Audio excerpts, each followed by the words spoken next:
don't know about you, but this is the college football playoff game I am most excited about. This is a game that feels like it should be the national championship, not just a quarterfinal matchup, but it's a rematch of one of the best games of the entire season. A rematch taking place at college football's most iconic venue with a spot in the semifinals on the line. It's number 8 Ohio State, number 1 Oregon at the Rose Bowl, and we are in for an instant classic.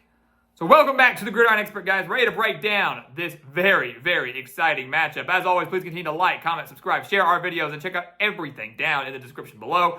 That includes our website, thegridironexpert.com, home to our expert picks and our holiday special, where we're hitting over 60% of our bold picks right now, fresh off an undefeated week in the NFL. All those picks there for you to take advantage of, to win big with us for an extremely low price, better than all the other handicappers out there when it comes to length of the subscription and the price and everything like that. This is the place for you. So go sign up, become a member of our GE Nation, and take advantage of our picks today. We'd love for you to be on our team. So let's talk about this game, guys. A Big Ten matchup, a conference matchup, now in the quarterfinals. The first matchup between Ohio State and Oregon was peak cinema, right? Coming down to the final seconds. Some say Will Howard sliding, not throwing, sliding the game away against the Ducks as Oregon prevailed in Eugene 32-31. Now we get these two teams meeting again. Both teams have still been playing phenomenal football since that point. Oregon has not lost, still undefeated. Ohio State coming off a massive 42-17 victory in the first round of the playoff over Tennessee. You couldn't ask for a better game. You couldn't ask for a better game. Some say Oregon getting unfairly punished. It's like, congratulations, your reward for going undefeated and clinching the number 1 seed is playing a team that is maybe the second best team in this entire playoff. Not the 8th best team, not the 4th best team, no, the 8th best, or the second best team. I mean, this is, some Oregon fans thinking it's kind of unfair. This is the team they have to play in the quarterfinals, maybe not the semifinals of the national championship. Because this truly does feel like a game that should decide who wins it all. And some say the winner of this game will end up being the team that wins it all. All the more reason this game is so big. All the more reason this game is so exciting. All the more reason that this game, I do believe, will be an instant classic. It could go down as one of, if not the game of the year. But let's go ahead and jump into it. Let's jump into it. We got a lot to talk about here. Talk about the offense. We'll start with Ohio State. This offense woke up against Tennessee. They were getting criticized so much, especially after a season finale loss against Michigan, where they only mustered 10 points. Wondering if Ohio State could even beat Tennessee. Wondering if Ohio State, if they did, could even make a run in this playoff. And they came to play in Columbus, annihilating the Volunteers, a team that had a top 10 defense, I should add, having 473 yards of offense, 317 through the air, 156 on the ground. The question now is, can the Buckeyes keep that up? Can they replicate that type of offensive success against Oregon? Well, if you look back at the first meeting, they absolutely can. And that first meeting back in Eugene in October, they had 467 yards of offense. They had 326 through the air, 141 on the ground, 31 points. And again, we're a little bit of poor clock management away from probably winning that game, kicking a field goal and winning that game. So they need to replicate that success. They can replicate that success. More than anything, they need to replicate the play from Will Howard. Will Howard has kind of had an up and down year in Columbus, has been criticized quite a bit in Columbus. Wasn't criticized, I don't think, in that first loss against Ohio State or against Oregon, with the exception of sliding. Was certainly not criticized last week against Tennessee. He needs to show up and play big again against Oregon. Howard, I guess, as we mentioned, up and down throughout the year, only has 2 300-yard passing performances this year, and they came against Tennessee last week and against Oregon back in October. In those 2 games, he threw for 4 touchdowns and 1 interception. Those are the only games where he eclipsed 300 passing yards. He eclipsed 250 passing yards just 3 other times outside of those 2 games. So he needs to show up in the biggest moment of his career. He needs to show up in the biggest game of his career. We need more performances out of Jeremiah Smith and Emeka Egbuka, who combined for 184 yards and 2 touchdowns against Tennessee and combined for 193 yards and 2 touchdowns in their first meeting against the Ducks. They have got to show up like we saw last week and like we saw in October. This cannot be one of those games where they come out flat, where they come out slow. They need to get off to a strong start just like they did against the Volunteers. If they don't, they could be in for a world of hurt against this Oregon team. Because, as we know, the Ducks are the best team in the country. No doubt about it. They are 13-0. They are the Big Ten champions. They are the number 1 seed in these playoffs for a reason. They have the 14th ranked offense in the nation, averaging nearly 450 yards per game, 278 through the air, 172 on the ground. Dillon Gabriel, over 3,500 yards, 28 touchdowns, just 6 interceptions, has thrown just one interception in his last 5 games. In their first meeting against Ohio State, Oregon's offensive performance, it was electric. 341 passing yards from Gabriel, 155 rushing yards on the day against that Buckeyes front seven. They need to maintain that balance once again against Ohio State. They cannot afford to become one-dimensional against this very, very stingy Ohio State defense. Some would say that Ohio State defense that has only gotten better since that first meeting against Oregon. They've got to find a way to make sure the run game complements what we know is going to be a big passing day from Dillon Gabriel. And why wouldn't it be? You've got a guy like Tez Johnson who had 181 reception yards against Penn State in that Big Ten championship game, the leading wide receiver for the Ducks, their big, bulky wide receiver. That's going to be the X factor there, that connection. But more than anything, how can Oregon get the ground game going with Jordan James, who's rushed for over 1,200 yards and 15 touchdowns? They've got to find a way to maintain a balanced offense, as we mentioned, against Ohio State. This Ohio State defense held Tennessee, who had a pretty good offense, held them to 104 passing yards last week. Held them to 104 passing yards. Now, I, for one, never thought Nico Iamaleava was going to perform well in Columbus, not in the cold, not in that type of environment. If you look at the stats, Iamaleava never played well on the road at all this year. But still, holding that offense as a whole to 104 passing yards is pretty dang impressive. That's not going to happen against Dillon Gabriel. He's going to throw for well over 200.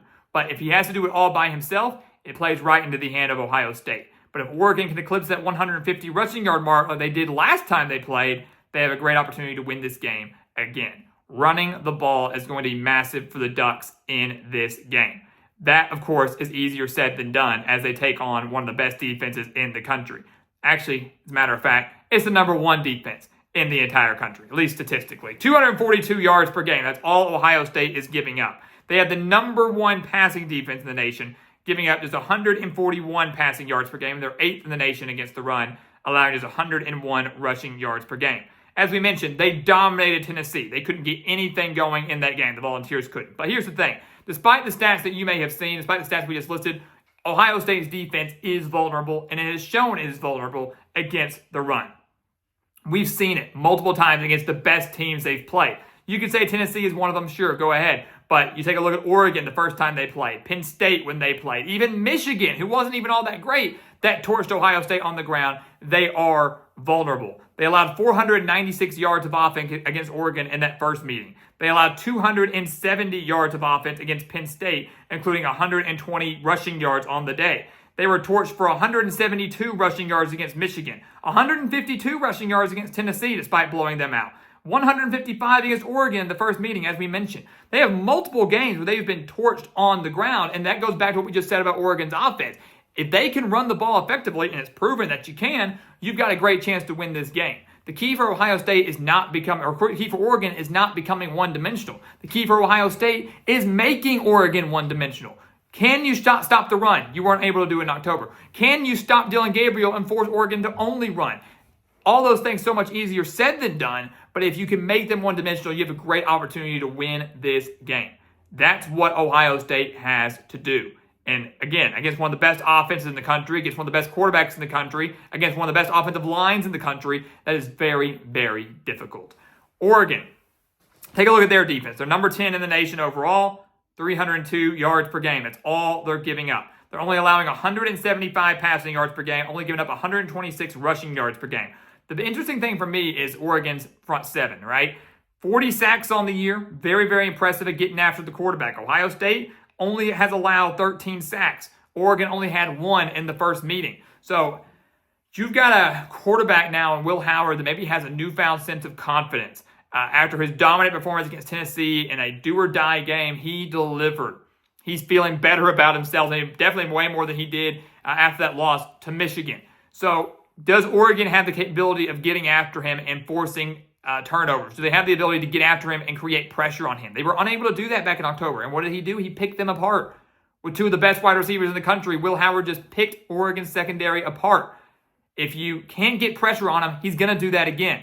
If you do get pressure on him this time, obviously plays into Oregon's hand. They've got a great opportunity to win this game. The Ducks also have forced 18 turnovers on the year. And that goes back to that game in October.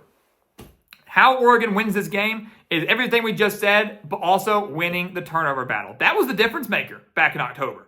You can point to a lot of different instances. The Will Howard slide, the 12 men on the field that Dan Lanning brilliantly devised and called for. But the turnover battle changed that game. Granted, both those turnovers were early in the game, but Oregon won the battle 2-0.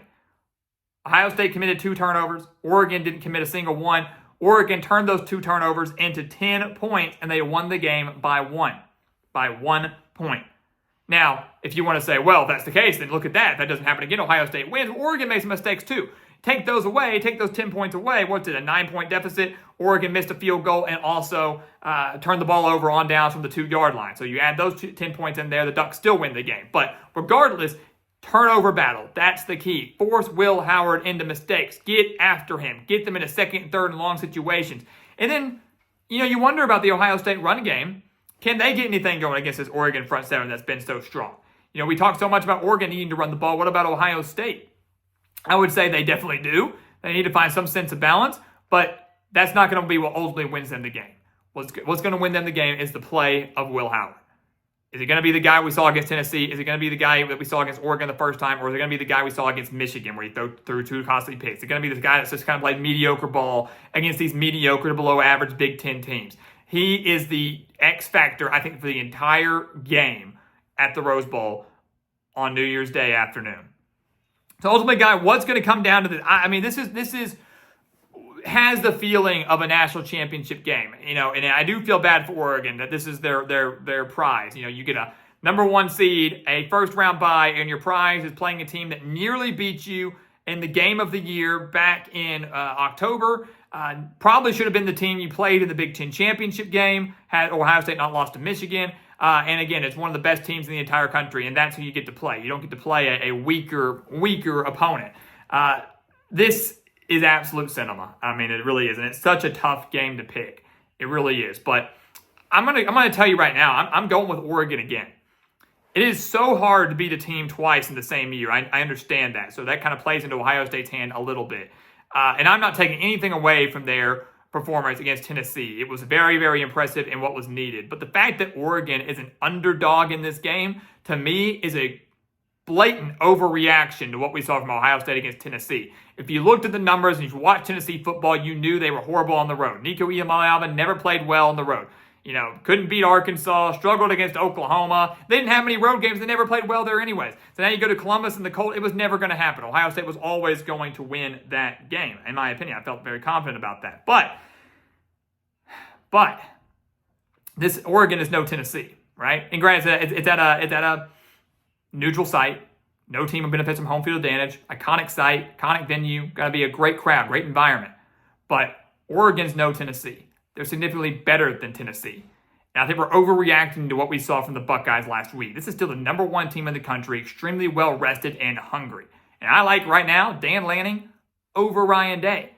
I like his coaching better than Ryan Day. I think Oregon's got the better coach right now. I think they've got the better quarterback right now. And I think while this game will be back and forth, it's the Oregon defense that makes the play when it matters most, just like they did back in October. This game, I think, will be eerily similar to what we saw back in October, but it will ultimately be the same result. Give me the Ducks, the best team in the country, to win this game in an absolute thriller. They advance to the college football playoff semifinals, 1 more game away from a national championship, while Ohio State, unfortunately, falls just short, once again, under Ryan Day.